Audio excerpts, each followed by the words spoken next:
अब यहाँ स्टेमन की बात करने जा रहे हैं। स्टेमन में दो मेन पार्ट्स आपको दिखाई दे रहे हैं। लॉन्ग थ्रेड जो आप यहाँ पे देख रहे हैं, लॉन्ग थ्रेड को बोलेंगे फिलामेंट है।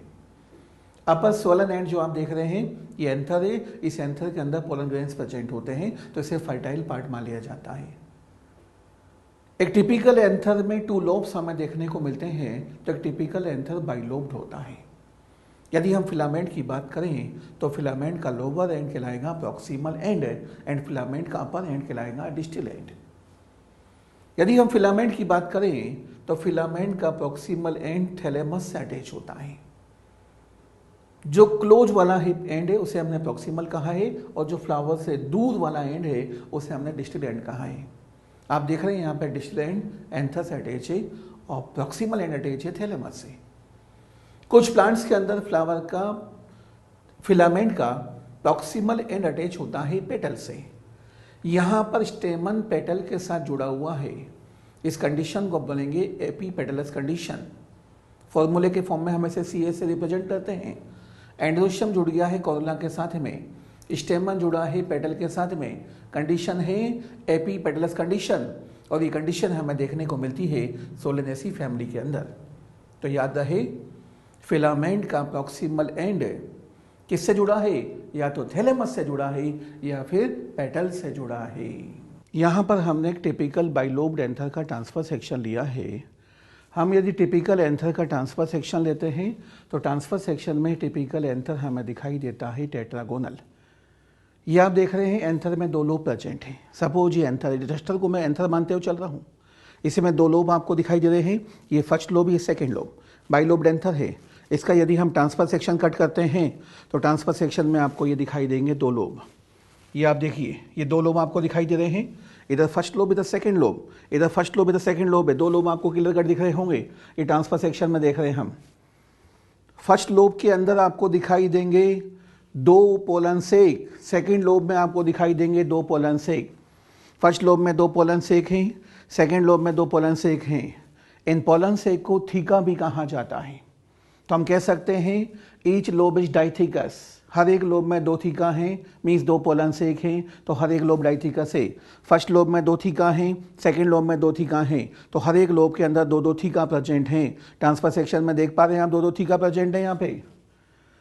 इन पोलन सेक को शुरुआत में कहा जाता है माइक्रोस्पोरेंजियम। जब भी मैच्योर कंडीशन में होते हैं तो उन्हें माइक्रोस्पोरेंजियम कहा जाता है, और मैच्योर होने पर इन्हें पोलन सेक कह दिया जाता है। Microsporangium matures into the pollen sac, ये पॉइंट मैंने एनसीईआरटी का बोला है। एनसीईआरटी में क्लियर कट लिखा हुआ है, माइक्रोस्पोरेंजियम मैच्योर होने पर पोलन सेक में कन्वर्ट हो जाता है। Microsporangium matures into the pollen sac. शुरुआत में इसका नाम था माइक्रोस्पोरेंजियम, जो कि आपको सर्कुलर दिखाई दे रहा है। हम कह सकते हैं माइक्रोस्पोरेंजियम कैसा दिखाई दे रहा है? सर्कुलर। माइक्रोस्पोरेंजियम को मैच्योर होने पर हम बोलेंगे पोलन सेक है, और इसे ही थीका कह दिया जाता है। हर एक लोब में दो थीका हैं, फर्स्ट लोब में दो थीका, सेकंड लोब में दो थीका हैं, तो हर एक लोब यहाँ पे डाइथिकस है। अगेन रिपीट कर रहा हूँ, मैंने ये एंथर लिया। एंथर में दो लोब आपको दिखाए हैं। ट्रांसफर सेक्शन कट किया। ट्रांसफर सेक्शन में आपको दो लोब दिख रहे होंगे। हर एक लोब में दो थीका हैं, फर्स्ट लोब में दो थीका, सेकंड लोब में दो थीका हैं, हर एक लोब में दो थीका हैं, तो हर एक लोब कैसा है? डाइथिकस है। टोटल 4 माइक्रोस्पोरेंजियम यहाँ पे आपको दिखाई दे रहे हैं। पूरे एंथर की बात करें तो कंप्लीट एंथर में 4 माइक्रोस्पोरेंजियम आपको देखने को मिलेंगे। तो हम कह सकते हैं कंप्लीट एंथर टेट्रास्पोरेंजिएट है। टेट्रा मीन्स 4 स्पोरेंजियम वाला है, 4 माइक्रोस्पोरेंजियम वाला है, तो बोलेंगे टेट्रास्पोरेंजिएट है। यहाँ पर शुरुआत में भरे हुए थे माइक्रोस्पोर, मैच्योर होने पर इन्हें बोलेंगे पोलन ग्रेन। माइक्रोस्पोरेंजियम में क्या बनेंगे? माइक्रोस्पोर बनेंगे, और जब ये मैच्योर हो जाएंगे तो उन्हें पोलन ग्रेन बोल देंगे। माइक्रोस्पोर को पोलन ग्रेन भी कह दिया जाता है। दोनों टर्म्स को सिनोनिमसली यूज कर लिया जाता है, लेकिन दोनों में माइनर सा डिफरेंस होता है। जब शुरुआत में स्ट्रक्चर बना है, यहाँ पे माइन्यूट सा स्ट्रक्चर है, माइक्रोस्पोर कह दिया गया। उस पर एक जाइन डेवलप हो जाए, मीन्स एक बोल लेयर डेवलप हो जाए, तो उसे पोलन ग्रेन कह दिया जाता है। विदाउट एक्जाइन का स्ट्रक्चर है, विदाउट वॉल लेयर का स्ट्रक्चर है, तो बोलेंगे माइक्रोस्पोर है। विद एक्जाइन है, विद वॉल लेयर है, तो बोलेंगे पोलन ग्रेन है।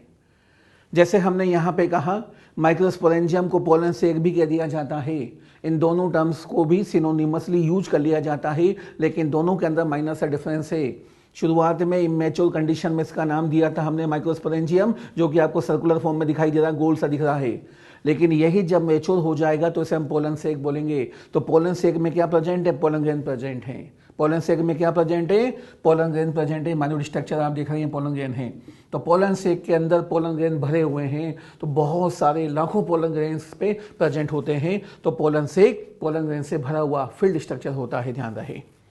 ये 2 पॉइंट आपको बहुत अच्छे से याद रखने, 2 पॉइंट एनसीईआरटी के हैं।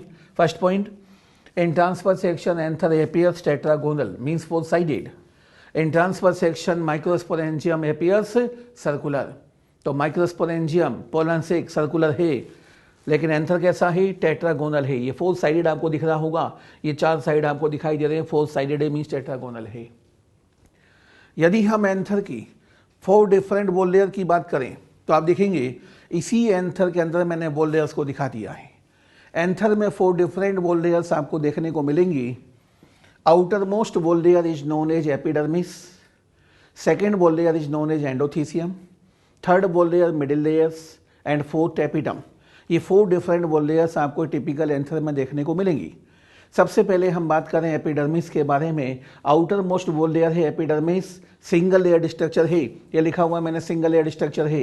एपिडर्मिस की हर एक सेल डिप्लॉयड होती है, क्योंकि मेन प्लांट बॉडी एंजियोस्पर्म में कैसी होती है? डिप्लॉयड होती है।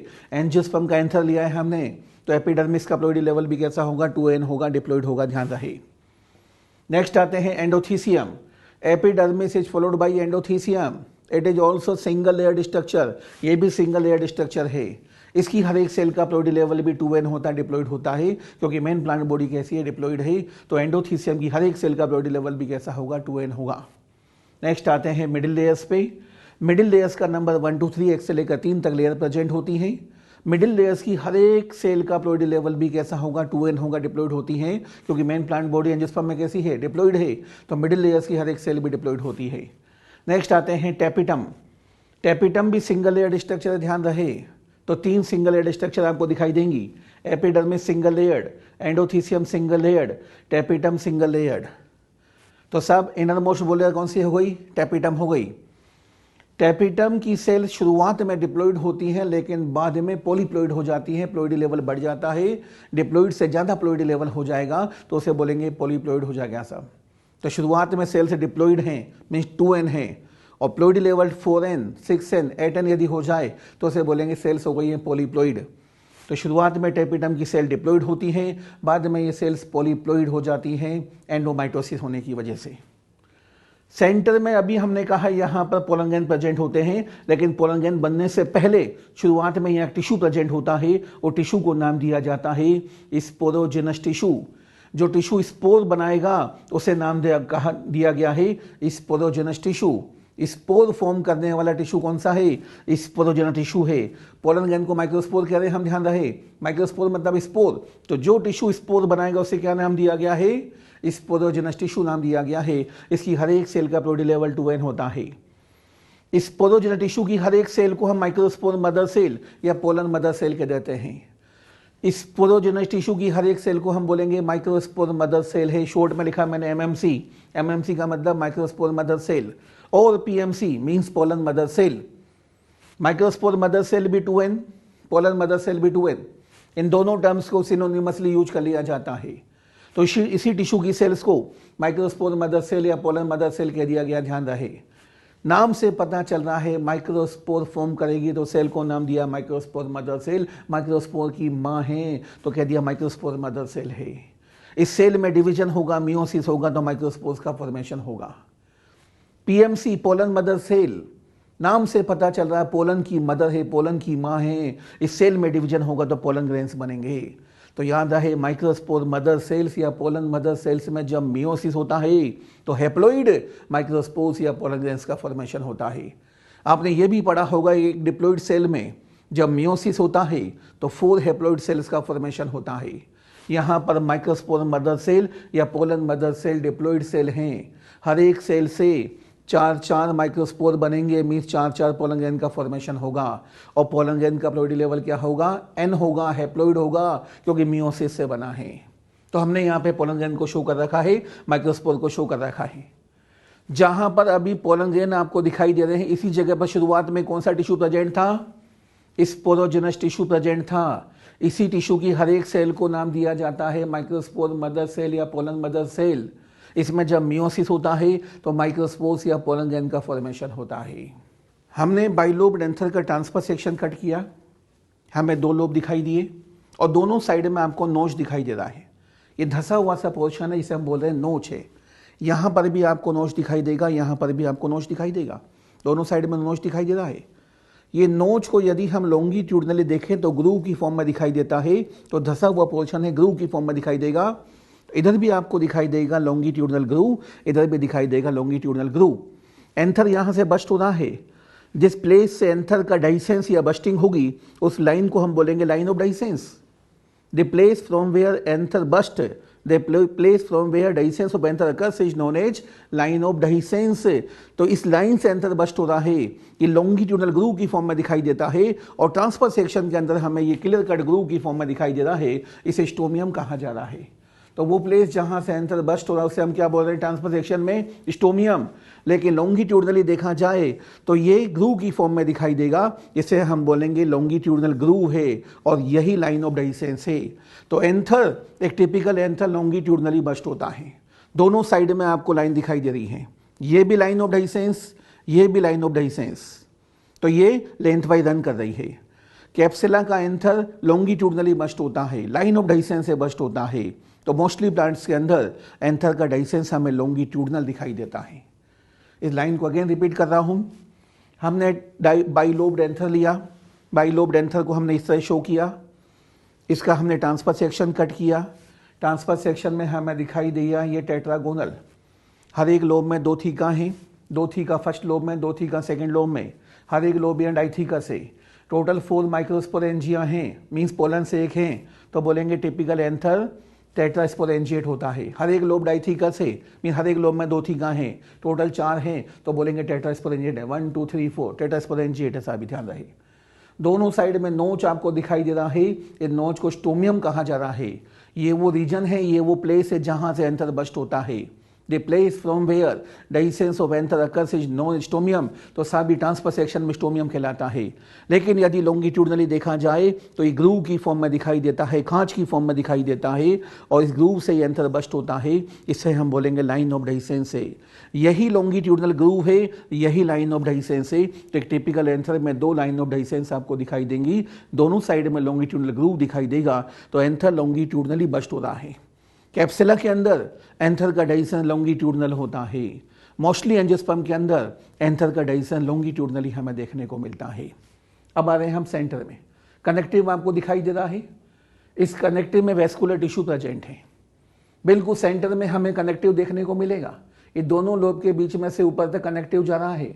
तो कनेक्टिव ऊपर तक जा रहा है तो अपर साइड तक फूड एंड वाटर की सप्लाई को मेंटेन करने का काम करता है कनेक्टिव। कनेक्टिव में वेस्कुलर टिश्यू प्रेजेंट है, ध्यान करेंगे। तो कनेक्टिव आपको यहाँ पे दिख रहा है टीएस में, सेंटर में हमें दिखाई देगा कनेक्टिव। ये हमने सेंटर में कनेक्टिव को दिखाया यहाँ पे।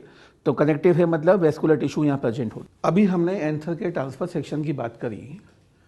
ट्रांसफर सेक्शन कट करने के बाद इतने से पार्ट को कट करते हुए एनलार्ज फॉर्म में हमने इसको यहाँ पे शो किया है। आप समझ पा रहे हैं, एक कॉर्नर को हमने कट किया है और एनलार्ज फॉर्म में यहाँ पे शो कर दिया, सेलुलर फॉर्म में शो कर दिया है। दोनों साइड में नोच है, मीन्स स्टोमियम प्रेजेंट। तो स्टोमियम वाला रीजन आपको नोच की फॉर्म में दिखाई दे रहा है। स्टोमियम वाला रीजन मैंने यहाँ पे नोच की फॉर्म में शो कर रखा है। अभी हमने डिस्कस किया था कि एंथर में 4 डिफरेंट वॉल लेयर्स प्रेजेंट होती हैं। Outer most wall layer is known as epidermis. Outer most है तो ऑब्वियस सी बातें फंक्शन होगा प्रोटेक्शन प्रोवाइड करना। एपिडर्मिस की हर एक सेल का बॉडी लेवल क्या होगा, डिप्लॉयड होगा, 2n होगा। नेक्स्ट आते हैं एंडोथीसियम पे। सिंगल लेयर्ड स्ट्रक्चर आपको दिखाई दे रहा है। एंडोथीसियम सिंगल लेयर्ड स्ट्रक्चर है, हर एक सेल का बॉडी लेवल 2n है। Endothecium is also known as fibrous layer. Endothecium is also known as fibrous layer due to presence of alpha cellulosic fibres. Endothecium की inner tangential wall पर and radial wall पर alpha cellulose के बहुत ज़्यादा fibre present होते हैं। और आपने पढ़ा होगा कि ये अल्फा सेलोज नेचर में हाइग्रोस्कोपिक होता है, वाटर लविंग होता है, मॉइस्चर को एब्जॉर्ब करता है, वाटर को एब्जॉर्ब करता है। रेडियल वॉल पर ही कुछ बैंड स्केलोस के भी प्रेजेंट होते हैं। मेनली डिपोजिशन किसका है, अल्फा सेलोज का है। लेकिन थोड़ा बहुत कैलोस भी प्रेजेंट होता है। कैलोस क्या है? ये भी कार्बोहाइड्रेट है। It is a polymer of β13 glucan. Carbohydrate है, β13 ग्लूकन का पॉलीमर है कैलोस। तो साहब हम कह सकते हैं कि एंडोथीसियम की इनर टेंजेंशियल वॉल पर एंड रेडियल वॉल पर कार्बोहाइड्रेट का डिपोजिशन है, अल्फा सेलोज की फॉर्म में है और कैलोस की फॉर्म में है। और ये सब्सटेंस कैसे हैं? हाइग्रोस्कोपिक है। आउटर वॉल जो एपिडर्मिस के पास में होगी, इस आउटर वॉल पे किसी भी टाइप का डिपोजिशन हमें देखने को नहीं मिलता है। आउटर वॉल थिन होती है। स्टोमियम रीजन की बात करें, जहां से एंथर बस्ट होगा वहां पर भी किसी भी टाइप का डिपोजिशन हमें देखने को नहीं मिलता है। यहाँ की सेल थिन वॉल्ड है। रिमेनिंग जितनी भी सेल्स आपको एंडोथीसियम की दिखाई दे रही हैं, ये एंडोथीसियम की रिमेनिंग सेल्स थिक वॉल्ड हैं, लेकिन स्टोमियम रीजन की सेल्स थिन वॉल्ड होती हैं, क्योंकि यहां से एंथर को बस्ट होना होता है। एंडोथीसियम का मेन फंक्शन होता है एंथर के डाइसेंस में हेल्प करना। तो याद रहे, endothecium helps in dehiscence of anther. अब आते हैं हम मिडिल लेयर्स पे। इनका नंबर 1 से 3 है। 1 to 3 लेयर्स आपको यहाँ पे दिखाई दे रही है। 3 लेयर्स को मैंने यहाँ पे शो कर रखा है। मिडिल लेयर्स का प्लोइडी लेवल भी होगा 2n डिप्लॉइड है। Middle layers are made up of parenchyma. ये पेरेन्काइमेटस सेल की बनी होती हैं और आपने पढ़ा होगा कि पेरेन्काइमा में स्टोर्ड फूड प्रेजेंट होता है। तो मिडिल लेयर्स में स्टोर्ड फूड प्रेजेंट है। मिडिल लेयर्स की स्टोर्ड फूड को टैपिटम एब्जॉर्ब करता है। कौन एब्जॉर्ब करेगा? टैपिटम। टैपिटम इसे फूड को एब्जॉर्ब करके अंदर ट्रांसफर कर देगा, क्योंकि अंदर डिवीजन होना है। सेंटर में क्या है? स्पोरोजेनस टिश्यू प्रेजेंट है। इसकी हर एक सेल को हमने माइक्रोस्पोर मदर सेल या पोलर मदर सेल कहा है। इस सेल में मियोसिस होना है। मियोसिस होना मीन्स डिवीजन होना है। डिवीजन होना तो फूड की रिक्वायरमेंट, एनर्जी रिक्वायरमेंट है। तो फूड कौन देगा? टैपिटम देगा। कहाँ से लेके देगा? मिडिल लेयर से लेके देगा। तो मिडिल लेयर्स के फूड को टैपिटम एब्जॉर्ब करता है और अंदर ट्रांसफर कर देता है, क्योंकि अंदर डिवीजन होने हैं। किसमें डिवीजन होना है? इस पोलोजेनस टिश्यू में डिवीजन होना मीन्स माइक्रोस्पोर मदर सेल्स में, मीन्स पोलर मदर सेल्स में डिवीजन होना है। इन सेल को डिवीजन करना है, मियोसिस करना है। तो एनर्जी की रिक्वायरमेंट है, फूड की रिक्वायरमेंट है। तो फूड कौन देगा? टैपिटम देगा। मिडिल लेयर्स में जब तक फूड प्रेजेंट होता है, मिडिल लेयर्स तब तक लिविंग रहती हैं, जिंदा रहती हैं। जिस दिन मिडिल लेयर का फूड खत्म हो जाएगा, मिडिल लेयर्स भी खत्म हो जाएंगी, डिजनरेट हो जाएंगी। तो मिडिल लेयर्स के फूड को टैपिटम बहुत जल्दी ही शुरुआत में एब्जॉर्ब कर लेता है। तो मिडिल लेयर शुरुआत में डिजनरेट हो जाती है। यदि हम एक मैच्योर एंथर की बात करें, मैच्योर एंथर मतलब जिसमें पोलन ग्रैंड बन चुके हैं, यदि हम एक मैच्योर एंथर की बात करें तो मैच्योर एंथर में मिडिल लेयर्स हमें देखने को नहीं मिलेंगी, क्योंकि मिडिल लेयर डिजनरेट हो चुकी होंगी। क्यों डिजनरेट हो गई? क्योंकि उसके फूड को टैपिटम ने एब्जॉर्ब कर लिया है और मिडिल लेयर को खत्म कर दिया है। अब आते हैं हम टैपिटम पे। Tapetum is also known as main nutritive layer. इसे मेन न्यूट्रिटिव लेयर कहा जाता है। ये एंजाइम का सिक्रीशन भी करता है, हार्मोन का सिक्रीशन भी करता है, न्यूट्रिशन दे रहा है साहब। तो मेन न्यूट्रिटिव लेयर कह दिया जाता है। टैपिटम की हर एक सेल में शुरुआत में न्यूक्लियस जितने भी होते हैं सब होते हैं डिप्लॉइड, लेकिन बाद में हो जाते हैं पॉलीप्लॉइड है। अब यहाँ टैपिटम को देखें, टैपिटम सिंगल लेयर्ड स्ट्रक्चर की फॉर्म में शो कर रखा है। यहाँ पे सिंगल लेयर्ड स्ट्रक्चर है और टैपिटम की हर एक सेल में मैनी न्यूक्लियाई आपको दिखाई दे रहे हैं। बहुत सारे न्यूक्लियस हैं, मैनी न्यूक्लियाई प्रेजेंट है यहाँ पे। शुरुआत में टैपिटम की सेल में सिंगल न्यूक्लियस था, लेकिन बाद में मैनी न्यूक्लियस हो जाते हैं। न्यूक्लियर डिवीजन होने की वजह से न्यूक्लियस का नंबर इसमें बढ़ जाता है। अभी हम डिस्कस करेंगे न्यूक्लियर डिवीजन को। हमने अभी कहा टैपिटम की सेल शुरुआत में डिप्लॉइड होती है, लेकिन बाद में पॉलीप्लॉइड हो जाती है। पॉलीप्लॉइड होने का रीजन क्या है? एंडोमाइटोसिस। उसे भी हम डिस्कस करेंगे। तो सब एंथर में 4 डिफरेंट बॉल लेयर्स आपको दिखाई दे रही हैं, epidermis, endothecium, middle layers and tapetum. Centre में कौन सा टिश्यू भरा हुआ है? वो टिश्यू है स्पोरोजेनस टिश्यू। ये टिश्यू स्पोर फॉर्म करेगा, माइक्रोस्पोर फॉर्म करेगा, इसलिए नाम दिया गया स्पोरोजेनस टिश्यू है। इस टिश्यू की हर एक सेल को कहा जाता है माइक्रोस्पोर मदर सेल या पोलन मदर सेल। इस सेल में डिवीजन होता है तो माइक्रोस्पोर बनते हैं, पोलन बनते हैं। यहाँ तक सारे पॉइंट क्लियर हैं। अब बात करने जा रहे हैं हम टैपिटम के बारे में। यहाँ पर मैंने टैपिटम की सिंगल सेल को अलग से निकाल के दिखा रखा है। टेपिटम की हर एक सेल में शुरुआत में सिंगल न्यूक्लियस प्रेजेंट होता है, तो हम कह सकते हैं initially each cell of tapetum is uninucleated. Single nucleus वाली है, यूनिन्यूक्लिएट सेल है। टेपिटम की हर एक सेल में होता है न्यूक्लियर डिवीजन। ओनली न्यूक्लियस का डिवीजन चल रहा है, एक से दो न्यूक्लियाई का फॉर्मेशन हो गया साहब, सेल हो गई है by nucleated. Again nuclear division हुआ, दो से चार न्यूक्लियाई बन गए हैं, सेल हो गई है मल्टी न्यूक्लिएटेड। तो टेपिटम की सेल के by nucleate and multi nucleate होने का रीजन है न्यूक्लियर डिवीजन। अब आते हैं हम पॉलीप्लॉइडी पर। इनिशियली टेपिटम की हर एक सेल में जितने भी न्यूक्लियस होते हैं सारे न्यूक्लियाई डिप्लॉइड होते हैं, सारे न्यूक्लियस डिप्लॉइड है, all nuclei are diploid. Tapetum के अंदर होता है एंडोमाइटोसिस, और एंडोमाइटोसिस की वजह से टेपिटम की सेल्स पॉलीप्लॉइड हो जाती हैं। अब मैंने यहां से एक न्यूक्लियस को निकाल के यहां पे शो कर रखा है। इस सेल के अंदर एंडोमाइटोसिस हुआ, ये नॉर्मल माइटोसिस से डिफरेंट टाइप का होता है। हम जानते हैं नॉर्मल माइटोसिस केस में प्रोफेज स्टेज में न्यूक्लियर मेम्ब्रेन डिसअपियर हो जाती है, एंड टीलोफेज स्टेज में न्यूक्लियर मेम्ब्रेन अगेन रीअपियर होती है। लेकिन in the case of एंडोमाइटोसिस nuclear membrane remains intact.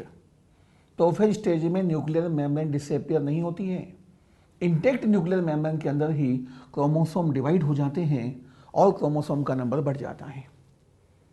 तो याद रहे, जब भी एंडोमाइटोसिस होगा न्यूक्लियर मेम्ब्रेन इंटैक्ट रहेगी कि डिसअपियर नहीं होगी, प्रोफेज में डिसअपियर नहीं होगी तो टीलोफेज में रीअपियर भी नहीं होगी, वही मेम्ब्रेन एज इट इज बनी रहेगी। उसी मेम्ब्रेन के अंदर क्रोमोसोम का डिवीजन हुआ और क्रोमोसोम डिवाइड होकर क्रोमोसोम का नंबर बढ़ गया। तो शुरुआत में टेपिटम की सेल थी डिप्लॉइड, अभी सेल हो गई पॉलीप्लॉइड। एग्जाम में यदि क्वेश्चन पूछ लिया जाए टेपिटम की सेल के पॉलीप्लॉइड होने का रीजन क्या है, तो आपका आंसर जाएगा एंडोमाइटोसिस। क्वेश्चन पूछ लिया जाए टेपिटम की सेल के बाई न्यूक्लिएट मल्टी न्यूक्लिएट होने का रीजन क्या है, तो आपका आंसर जाएगा न्यूक्लियर डिवीजन। अब आते हैं हम टेपिटम के फंक्शंस पे। टेपिटम का फर्स्ट फंक्शन है न्यूट्रिशन प्रोवाइड करना। Tapetum provides nutrition to the microspore mother cells, means pollen mother cells और डेवलपिंग पोलन ग्रेन। हम कह सकते हैं माइक्रोस्पोरेंजियम में जितनी भी सेल थी जो शुरुआत में, उन सेल को न्यूट्रिशन प्रोवाइड करने का काम कौन कर रहा है, टेपिटम कर रहा है। शुरुआत में वहां पे हमने कहा टिश्यू प्रेजेंट था, उसकी हर एक सेल को कहा microspore mother cell, pollen mother cell है, उसे न्यूट्रिशन कौन दे रहा है, टेपिटम दे रहा है। उन सेल में डिवीजन हुआ, माइक्रोस्पोर बने, न्यूट्रिशन कौन देगा, टेपिटम देगा। तो कहने का मतलब है माइक्रोस्पोरेंजियम में पोलन सेक में जो भी सेल शुरुआत में प्रेजेंट होती हैं और न्यूट्रिशन प्रोवाइड करने का काम कौन करता है, टेपिटम करता है। इसलिए टेपिटम को मेन न्यूट्रिटिव लेयर भी माना जाता है। टेपिटम का नेक्स्ट फंक्शन है tapetum secretes an enzyme and A hormone. Tapetum एक एंजाइम का सिक्रीशन करता है, एंजाइम है केलेस एंजाइम। अब इस केलेस एंजाइम का फंक्शन क्या है समझेंगे थोड़ा सा। इस पोरोजेनस टिश्यू की एक सेल को मैंने निकाल के बाहर शो कर रखा है। इस सेल को हमने कहा है माइक्रोस्पोर मदर सेल या पोलन मदर सेल। ये सेल डिप्लॉइड है। इस सेल के चारों तरफ केलोस की लेयर आपको दिखाई दे रही है। केलोस क्या है, एक टाइप का कार्बोहाइड्रेट है। इस पोरोजेनस टिश्यू की सेल को सेपरेट करने के लिए केलोस की लेयर वहां पे डेवलप हो गई साहब। अब इस एमएमसी पीएमसी में माइक्रोस्पोर मदर सेल या पोलन मदर सेल में मियोसिस होता है तो माइक्रोस्पोर टेट्राड बन जाता है। एक डिप्लॉइड सेल में जब मियोसिस होता है तो 4 हैप्लॉइड सेल्स का फॉर्मेशन होता है। माइक्रोस्पोर टेट्राड को पोलन टेट्राड भी कह दिया जाता है। और साहब इस टेट्राड के चारों तरफ भी आपको केलोस की लेयर दिखाई दे रही है। टेट्राड में बनने वाले चारों माइक्रोस्पोर आपस में इंटरकनेक्टेड हैं। चारों के बीच में प्लाज्मोडेस्मेटल कनेक्शन प्रेजेंट है। अब सब उन कनेक्शन को ब्रेक करने के लिए इस टेट्राड के इनर साइड में भी केलोस का डिपोजिशन हो जाता है। केलोस ने क्या किया, साइटोप्लाज्मिक कनेक्शन को ब्रेक कर दिया है, लेकिन चारों सेल को केलोस ने जोड़ के रखा हुआ है। These cells are internally disconnected, but externally these cells are attached with each other with the help of केलोस। चारों सेल आपस में जुड़ी हुई हैं केलोस की हेल्प से, लेकिन ये इंटरनली डिस्कनेक्टेड हैं। अब साहब इस केलोस को डिजोल्व करना पड़ेगा। इस केलोस को डिजोल्व करने के लिए अब टेपिटम केलेस एंजाइम का सिक्रीशन करता है। जब microspore tetrad pollen tetrad mature हो जाते हैं तो जाके केलेस एंजाइम का सिक्रीशन होता है। कौन सिक्रेट कर रहा है? टैपिटम सिक्रेट कर रहा है। केलेस एंजाइम डिजोल्व करेगा केलोस को। केलोस कार्बोहाइड्रेट के डिजोल्व होते ही चारों माइक्रोस्पोर सेपरेट हो जाते हैं। तो याद रहे केलेस एंजाइम का फंक्शन है केलोस को डिजोल्व करना। जैसे आप जानते हैं पैक्टिनेज एंजाइम डिजोल्व करता है पैक्टिन को, सेलुलेज एंजाइम डिजोल्व करता है सेलुलोज को, ऐसे ही केलेस एंजाइम डिजोल्व करेगा केलोस को। याद रहे ये केलेस एंजाइम प्रोटीन नेचर का है और ये केलोस जो है केलोस ये एक टाइप का कार्बोहाइड्रेट है। It is a polymer of beta 1 3-ग्लूकान। तो दोनों में डिफरेंस है। केलेस एंजाइम प्रोटीन नेचर का है और केलोस क्या है? कार्बोहाइड्रेट है। तो केलेस एंजाइम ने केलोस की लेयर को डिजोल्व कर दिया है, चारों माइक्रोस्पोर को सेपरेट कर दिया है। यही माइक्रोस्पोर आगे चल के मैच्योर हो जाएंगे और पोलन ग्रैन में कन्वर्ट हो जाएंगे। यहाँ तक का प्रोसेस समझ में आ रहा है? पूरा क्लियर है? टैपिटम ने केलेस एंजाइम का सिक्रीशन किया है, इस केलेस ने केलोस को डिजोल्व करके चारों माइक्रोस्पोर को सेपरेट कर दिया है। अब एग्जाम में क्वेश्चन पूछेगा कि माइक्रोस्पोर टेट्राड या पोलन टेट्राड का हैप्लॉइडी लेवल क्या होगा, तो आपका आंसर जाएगा N, हैप्लॉइड। आप चारों को जोड़ के नहीं बोलेंगे कि 4N हो गया, नो, हैप्लॉइड है, क्योंकि यहाँ पे हर एक सेल का हैप्लॉइडी लेवल N है। तो हर एक सेल के अंदर न्यूक्लियस को देखा जाता है, तो यहाँ पे हर एक न्यूक्लियस हैप्लॉइड है, तो हर एक सेल का हैप्लॉइडी लेवल कैसा होगा? N होगा। MMC PMC का पूछेगा microspore mother cell pollen mother cell का हैप्लॉइडी लेवल, तो आपका आंसर जाएगा 2N, ये डिप्लॉइड है। मियोसिस हुआ, 4 हैप्लॉइड सेल्स का फॉर्मेशन हो गया। केलेस एंजाइम आया, डिजोल्व कर दिया केलोस को, चारों को सेपरेट कर दिया और 4 हैप्लॉइड माइक्रोस्पोर का फॉर्मेशन हो गया, जो कि आगे चल के पोलन ग्रैन में कन्वर्ट हो जाएंगे। NCERT में एक लाइन है, as the each cell of sponginal tissue is capable of giving rise to the microspore tetrad. So each one is a potential pollen mother cell or potential microspore mother cell. It means sporogenous tissue की हर एक cell में meiosis होने की वजह से एक tetrad बना है, इसलिए इसकी हर एक सेल को माइक्रोस्पोर मदर सेल या पोलन मदर सेल कहा गया है। और आप देख भी रहे हैं यहाँ पे जो सेल ली है स्पोरोजेनस टिश्यू की सेल को हमने लिया है और इसी सेल को हमने कहा है माइक्रोस्पोर मदर सेल या पोलन मदर सेल है। तो इस सेल को हमने पोटेंशियल माइक्रोस्पोर मदर सेल या पोटेंशियल माइक्रोस्पोर मदर सेल या पोटेंशियल पोलन मदर सेल कहा है, क्योंकि हर एक सेल में माइक्रोस्पोर टेट्राड बनाने की पोटेंशियल एबिलिटी प्रेजेंट है, इसलिए इसे पोटेंशियल माइक्रोस्पोर मदर सेल या पोटेंशियल पोलन मदर सेल कह दिया गया है। टैपिटम के नेक्स्ट फंक्शन पे आते हैं, सिक्रीशन ऑफ स्पोरोपोलेनिन। टैपिटम का नेक्स्ट फंक्शन है टैपिटम सिक्रीट्स स्पोरोपोलेनिन। अब साहब ये क्या होता है समझेंगे। It is a polymer of carotenoid, ये कैरोटिनॉइड का पॉलीमर है और जितने भी कैरोटिनॉइड्स होते हैं लिपिड नेचर के होते हैं, तो स्पोरोपोलेनिन का नेचर कैसा है? लिपिड नेचर का है। It is A fatty substance. It is non biodegradable organic material. अभी तक दुनिया में ऐसा कोई एंजाइम नहीं हुआ है जो इसे डिग्रेड कर सके। तो स्पोरोपोलेनिन बहुत ही गजब का रेजिस्टेंट मटेरियल है। It is water resistant, it is temperature resistant, it is UV resistant, ultraviolet resistant है, it is microbial resistant, it is acid resistant, it is alkali resistant. दुनिया में ऐसा कोई एंजाइम नहीं हुआ है जो इसे डिग्रेड कर सके। No enzyme can degrade sporopollenin. तो गजब का रेजिस्टेंट मटेरियल है। अभी कहाँ होता है? यदि हम पोलन ग्रेन की बात करें तो पोलन ग्रेन पे 2 वॉल लेयर्स प्रेजेंट होती हैं। Outer wall layer is known as exine while inner wall layer is known as intine. Microspore पर एक्जाइन डेवलप होने के बाद उसे हमने पोलन ग्रेन कहा है, ध्यान रहे। विदाउट एक्जाइन का है तो माइक्रोस्पोर है, विद एक्जाइन है तो हमने कह दिया पोलन ग्रेन में कन्वर्ट हो गया है। दोनों में माइनर सा डिफरेंस है, लेकिन फिर भी इन दोनों टर्म्स को सिनोनिमसली यूज किया जाता है। माइक्रोस्पोर को ही पोलन ग्रेन कह दिया जाता है, इसलिए कहा जाता है कि माइक्रोस्पोर मैच्योर होने पर पोलन ग्रेन में कन्वर्ट हो जाता है, लेकिन फिर भी इन दोनों टर्म्स को सिनोनिमसली यूज कर लिया जाता है। माइक्रोस्पोर को पोलन ग्रेन कह दिया जाता है, लेकिन माइनर सा डिफरेंस आपको समझ में आ गया होगा। विदाउट एक्जाइन का स्ट्रक्चर है तो माइक्रोस्पोर है, विद एक्जाइन है तो पोलन ग्रेन है। तो साहब इस पोलन ग्रैंड पे 2 बॉल लेयर्स आपको दिखाई दे रही हैं, outer wall layer exine, inner wall layer intine. Exine is made up of mainly sporopollenin while intine is made up of pectocellulose. अब इस पोलन ग्रैंड में 3 जर्म पोर्स आपको दिखाई दे रहे हैं। जर्म पोर वो रीजन्स होते हैं जहां से पोलन ट्यूब निकल के बाहर आ सकती है। यही इंटाइन पोलन ट्यूब की फॉर्म में निकल के बाहर आ जाएगा। जहां पे जर्म पोर प्रेजेंट होता है वहां पर एक्जाइन यूजुअली एब्सेंट होता है। यदि एक्जाइन प्रेजेंट होगा भी सही तो थिन लेयर की फॉर्म में प्रेजेंट होगा। तो ये 3 जर्म पोर आपको यहाँ पे दिखाई दे रहे हैं। ये एपर्चर है, पोर है, इन्हें जर्म पोर कहा जा रहा है। किसी भी जर्म पोर से पोलन ट्यूब निकल के बाहर आ सकती, ध्यान रहे। डाइकोट के पोलन ग्रैंड में 3 जर्म पोर्स प्रेजेंट होते हैं, तो डाइकोट के पोलन ग्रैंड्स होंगे ट्राइकोलपेट। कैप्सुला के पोलन ग्रैंड में 3 जर्म पोर हैं, कैप्सुला डाइकोट है, तो कैप्सुला का पोलन ग्रैंड हो गया ट्राइकोलपेट। मोनोकोट के अंदर पोलन ग्रैंड में सिंगल जर्म पोर प्रेजेंट होता है, तो मोनोकोट का पोलन ग्रैंड कहलाएगा मोनोकोलपेट है। ये जो एक्जाइन आप देख रहे हैं स्पोरोपोलिन का बना है, जो कि बहुत ही रेजिस्टेंट मटेरियल का बना हुआ है। आप 1000 साल तक पोलन ग्रैंड को सोइल में दबा के रख दो, एक्जाइन खराब नहीं होगा।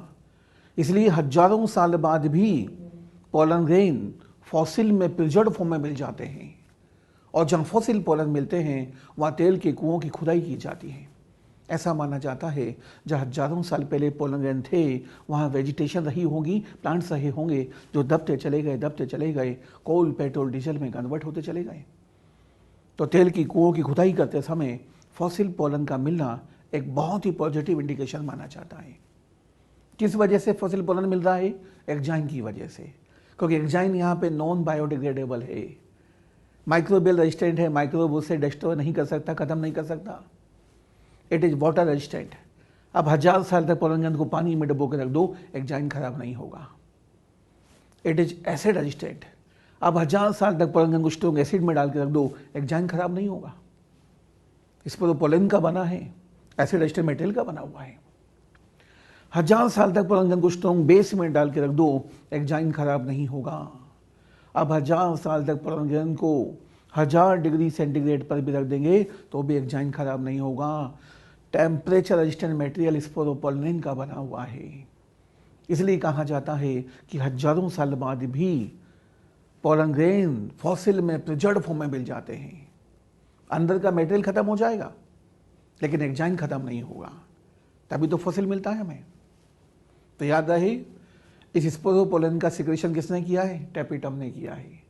तो टेपिटम गजब का मेटल सिक्रेट कर रहा है, नॉन बायोडिग्रेडेबल ऑर्गेनिक मटेरियल है। ध्यान रहे, ऑर्गेनिक मटेरियल नहीं है, इनऑर्गेनिक मटेरियल नहीं है, ऑर्गेनिक मटेरियल है, ध्यान रहे। और कैसा है? नॉन बायोडिग्रेडेबल है, वाटर रेजिस्टेंट है, एसिड रेजिस्टेंट है, एल्कली रेजिस्टेंट है, माइक्रोबियल रेजिस्टेंट है, यूवी रेजिस्टेंट है, टेम्परेचर रेजिस्टेंट मटेरियल है। ये जो एक्जाइन आप देख रहे हैं, ये एक्जाइन बहुत ही फैसिनेटिंग होता है, बहुत खूबसूरत होता है। एक्जाइन के बेसिस पर, एक्जाइन में प्रेजेंट जर्मपोर के बेसिस पर, जर्मपोर करेक्टर के बेसिस पर पोलन ग्रैंड को डिफरेंट ग्रुप्स में क्लासीफाई कर सकते हैं हम। जैसे हमने कहा डाइकोट में 3 जर्मपोर हैं, मोनोकोट में सिंगल जर्मपोर है। जर्मपोर देख लिए साहब, 3 है, डाइकोट में रख दिया, 1 है मोनोकोट में रख दिया साहब। तो जर्मपोर का शेप देख लिया जाता है कि सर्कुलर जर्मपोर है, ओवल है, उस बेसिस पर क्लासीफाई किया जाता है। जर्मपोर की पोजीशन देख ली जाती है, अलग अलग पोजीशन पे जर्मपोर प्रेजेंट हो सकते हैं। तो कहने का मतलब है एक्जाइन के करेक्टर के बेसिस पर, जर्मपोर करेक्टर के बेसिस पर हम पोलन ग्रैंड को डिफरेंट ग्रुप्स में क्लासीफाई करते हैं। इसलिए एक्जाइन की टैक्सोनॉमिक इंपॉर्टेंस मानी जाती है, नॉमेनक्लेचर में इसको यूज किया जाता है। टेपिटम का नेक्स्ट फंक्शन है formation of Ubisch bodies. Tapetum Ubisch bodies form करता है। अब यूबिश बॉडीज क्या होती हैं साहब? टेपिटम में शुरुआत में बहुत ही माइक्रो बॉडीज डेवलप होती हैं, उन्हें प्रो यूबिश बॉडीज कहा जाता है। प्रो यूबिश बॉडीज पर जब स्पोरोपोलिन की कोटिंग हो जाती है तो प्रो यूबिश बॉडीज में कन्वर्ट हो जाती हैं। और यूबिश बॉडीज का मेन सब्सटेंस होता है स्पोरोपोलिन। किसने सिक्रेट किया है? टेपिटम ने सिक्रेट किया है। तो टेपिटम ने स्पोरोपोलिन की हेल्प से क्या बना दी? यूबिश बॉडीज बना दी साहब। अब यही यूबिश बॉडीज एक्जाइन फॉर्म करती हैं। यूबिश बॉडीज का फंक्शन है फॉर्मेशन ऑफ एक्जाइन। ये जो आप एक्जाइन देख रहे हैं मेनली स्पोरोपोलिन का बना हुआ है, क्योंकि यूबिश बॉडीज ने इनको फॉर्म किया है। यूबिश बॉडीज का मेन सब्सटेंस क्या है? स्पोरोपोलिन है। तो एक्जाइन मेनली किसका बना हुआ है? स्पोरोपोलिन का बना हुआ है। नेक्स्ट फंक्शन पे आते हैं, टेपिडम के नेक्स्ट फंक्शन पे। टेपिडम सिक्रीट्स पोलन किड सब्सटेंसेज। तो टेपिडम का नेक्स्ट फंक्शन हो गया पोलन किड सब्सटेंसेज का सिक्रीशन करना। अभी पोलन किड क्या होता है? जिन प्लांट के अंदर इंसेक्ट पॉलिनेशन होता है उनके पोलन ग्रैंड स्टिकी होने चाहिए, चिपकने वाले होने चाहिए। अब चिपकाने के लिए पोलन ग्रैंड के चारों तरफ क्या डेवलप हो जाता है? एक ऑयल की लेयर डेवलप हो जाती है। पोलन ग्रैंड के चारों तरफ जो ऑयल की लेयर आप ये देख रहे हैं, इस ऑयल की लेयर को नाम दिया जाता है पोलन किड। ऑयल की लेयर है, मीट मीन्स लिपिड नेचर का है, ऑब्वियस सी बात है। कैरोटिनोइड्स का बना होता है, लिपिड नेचर का होता है। स्टिकी होता है। इस पोलन किड की हेल्प से पोलन इंसेक्ट की बॉडी पर चिपक जाता है और किसी दूसरे प्लेस पर इंसेक्ट के थ्रू पहुंच जाता है। पोलन किड का कलर होता है येलो। लाखों पोलन ग्रेन जब येलो कलर के दूर से दिखाई देते हैं तो इनका फंक्शन हो गया attraction of insect for pollination. तो सब पोलन किड ऑयली नेचर का है, लिपिड नेचर का है, ऑयल का बना हुआ है, येलो कलर का है, function attraction of insect for pollination, sticky nature का होता है और ये यूवी रे से पोलन को प्रोटेक्शन भी प्रोवाइड करने का काम करता है। यूवी से प्रोटेक्शन एक्जाइन भी प्रोवाइड करता है, यूवी से प्रोटेक्शन पोलन किड भी प्रोवाइड करता है। तो यहाँ पर हमने डिस्कस किया टेपिडम के फंक्शंस को। हमने कहा टेपिडम का फर्स्ट फंक्शन न्यूट्रिशन प्रोवाइड करना। एमएमसी पीएमसी को माइक्रोस्पोर मदर सेल या पोलन मदर सेल को न्यूट्रिशन देता है टेपिडम। डेवलपिंग माइक्रोस्पोर को न्यूट्रिशन देता है टेपिडम। डेवलपिंग पोलन को न्यूट्रिशन देगा टेपिडम। टेपिडम ने केलेस एंजाइम का सिक्रीशन किया है। केलेस एंजाइम ने डिजोल्व किया केलोस को और केलोस के डिजोल्व होते माइक्रोस्पोर को सेपरेट किया। टेपिडम ने सिक्रीट किया स्पोरोपोलिन। स्पोरोपोलिन कहाँ प्रेजेंट है? पोलन ग्रैंड के एंजाइम के अंदर प्रेजेंट है। टेपिडम ने फॉर्म किया यूबिश बॉडीज को और यूबिश बॉडीज ने एक्जाइन को फॉर्म कर दिया है। टेपिडम ने सिक्रेट किया पोलन किड सब्सटेंसेज को जो कि पोलन ग्रैंड को स्टिकी बनाने का काम कर रहा है। तो इतने सारे फंक्शन टेपिडम को परफॉर्म करने होते हैं, इसलिए टेपिडम बहुत इंपॉर्टेंट है। इसका हर एक पॉइंट बहुत अच्छे से आपको याद करना है। दो करैक्टर हमने पहले डिस्कस किए थे। टेपिडम की हर एक सेल के अंदर न्यूक्लियस का नंबर मोर देन 1 होगा। 2 न्यूक्लियस है, बाई न्यूक्लिएट सेल हो सकती है। सेल का न्यूक्लियस का नंबर 4 हो गया, मल्टी न्यूक्लिएट सेल हो गई साहब। टेपिडम की सेल के बाई न्यूक्लिएट मल्टी न्यूक्लिएट होने का रीजन क्या है? Nuclear division. टेपिडम की सेल पॉलीपेड होने का रीजन क्या है? एंडोमाइटोसिस। ये हम डिस्कस कर चुके हैं। इन सारे पॉइंट को आपको बहुत अच्छे से याद करना है, इन पर एग्जाम में क्वेश्चन पूछे जाते हैं। अब हम बात करने जा रहे हैं एंथर के डेवलपमेंट के बारे में कि एंथर का डेवलपमेंट कैसे हुआ। आप जानते हैं पूरा स्ट्रक्चर स्टेमन है, इसका अपर स्वलन पार्ट क्या है? एंथर है। ये एंथर कैसे डेवलप हुआ इसको हम डिस्कस करने जा रहे हैं। Initially anther is a mass of meristematic cell से शुरुआत में जब एंथर होता है तो छोटे से पेपिला की फॉर्म में, राउंडेड स्ट्रक्चर की फॉर्म में या ओवल शेप में डेवलप होता है और शुरुआत में initially it is a mass of meristematic cell से it is surrounded by epidermis. तो साहब ये जितनी भी सेल्स हैं ये सारी सेल डिवीजन करेंगी, मेरिस्टेमेटिक सेल है। आप जानते होंगे जिन सेल में डिवीजन की कैपेसिटी होती है उन सेल्स को हम कहते हैं मेरिस्टेमेटिक सेल्स हैं। तो हम कह सकते हैं initially anther is a mass of meristematic cells से it is made up of meristematic tissue. बहुत जल्दी ही ये टेट्रागोनल हो जाता है। अब ये जो स्ट्रक्चर है इसको मैं टेट्रागोनल मान के चल रहा हूँ। ये डस्टर देख रहे हैं आप, इसमें 4 साइड आपको दिखाई दे रही है, तो बहुत जल्दी टेट्रागोनल हो जाता है। इसके सेंटर में डेवलप होने लग जाता है कनेक्टिव। अब ये मैंने इसका ट्रांसफर सेक्शन कट करके दिखा दिया आपको। ट्रांसफर सेक्शन में आपको टेट्रागोनल दिखाई दे रहा है, देख पा रहे हैं आप? ये ट्रांसफर सेक्शन में दिखाई दे रहा है टेट्रागोनल। ये एंथर डेवलप हो रहा है। शुरुआत में मेरिस्टेमेटिक सेल्स का एक मास था, राउंडेड या ओवल शेप का डेवलप हुआ, बहुत जल्दी कैसा हो गया? टेट्रागोनल हो गया और ट्रांसफर सेक्शन में हमने टेट्रागोनल को शो कर दिया है। सेंटर में क्या डेवलप होगा? कनेक्टिव डेवलप होगा। तो हमने सेंटर में कनेक्टिव को शो कर दिया है, वेस्कुलर टिश्यू डेवलप होना स्टार्ट हो गया है, कनेक्टिव को शो कर रखा है। आउटर साइड में एपिडर्मिस को शो कर रखा है हमने। एपिडर्मिस के नीचे जितनी भी मेरिस्टेमेटिक सेल्स हैं इन सारी सेल्स की पोजीशन को हम हाइपोडर्मल पोजीशन मानेंगे। एपिडर्मिस के जस्ट नीचे वाली सेल की पोजीशन को क्या मानेंगे हम? हाइपोडर्मल पोजीशन की सेल मानेंगे, क्योंकि हम पढ़ते हैं स्टेम के अंदर एपिडर्मिस के नीचे हाइपोडर्मिस प्रेजेंट होती है। तो यहाँ पर भी एपिडर्मिस के नीचे जो सेल्स हैं उनकी पोजीशन को हम हाइपोडर्मल पोजीशन मानेंगे हम। तो एपिडर्मिस के नीचे वाली हाइपोडर्मल पोजीशन की कोई सी भी सेल से चारों कॉर्नर में एनलार्ज हो जाती हैं, तो सब चारों कॉर्नर में सेल्स का एनलार्जमेंट हो गया, सेल्स बड़ी हो गई सब, तो चारों कॉर्नर में सेल्स का एनलार्जमेंट हो जाता है। इन सेल्स को कह दिया जाता है आर्किस्पोरियल सेल्स है। The cells are known as archesporial cells है। तो चारों कॉर्नर में मेरिस्टेमेटिक सेल्स का एनलार्जमेंट हो गया, नाम दिया गया आर्किस्पोरियल सेल। तो ये एंथर है, चारों कॉर्नर में हमने सेल्स को दिखा रखा है, सेल्स का एनलार्जमेंट हो गया है, सेल को नाम दिया गया है आर्किस्पोरियल सेल। अब आर्किस्पोरियल सेल 4 सेल नहीं है, ट्रांसफर सेक्शन में 4 सेल्स आपको दिखाई दे रही हैं। ये ट्रांसफर सेक्शन लिया हुआ है हमने। अब ये जो सेल आपको यहाँ पे दिख रही है, इसके पीछे और भी सेल्स तो प्रेजेंट होंगी नहीं होंगी, तो ये सेल्स की एक रो प्रेजेंट है। हर एक कॉर्नर में सेल्स की एक रो आपको दिखाई देगी। 4 सेल्स आपको ट्रांसफर सेक्शन में दिख रही हैं, इट मीन्स के पीछे और भी सेल्स प्रेजेंट हैं। तो ये हमने ट्रांसफर सेक्शन लिया है, कहीं से भी कट कर दे स्ट्रक्चर से हम दिखाई दे रहा है आपको। तो चारों कॉर्नर में सेल्स का एनलार्जमेंट हुआ है, सेल्स को कह दिया गया है आर्किस्पोरियल सेल्स है। और रिमेनिंग सेल्स है वही स्मॉल साइज में आपको दिखाई देंगी। These are remaining meristematic cells है।